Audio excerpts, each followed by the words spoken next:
Shamisa ishe Jesu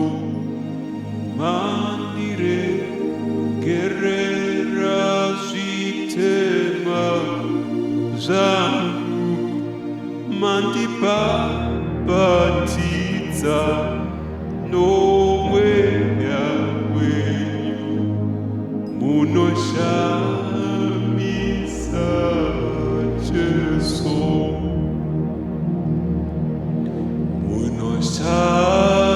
munoshamisa ishe Jesu mandire gerera zitema zangu mandibabatiza nomwe yawenyu munoshamisa Jesu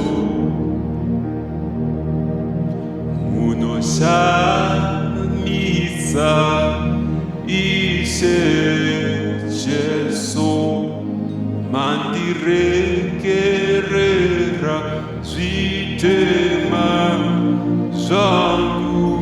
mandibabatiza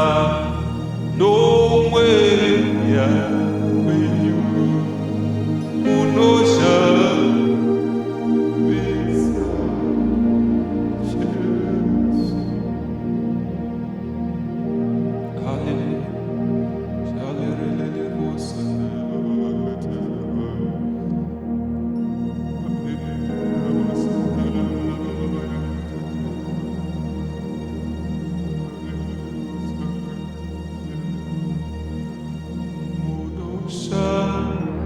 Shamisa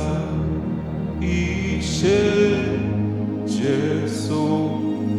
mandire gerera zitema zangu mandibabatiza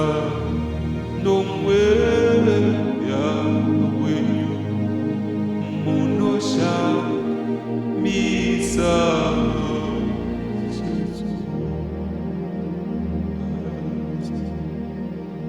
tadziwane pinyasha dzokunzivana vake taidziwane pinyasha dzokunzivana vake taidziwane pinyasha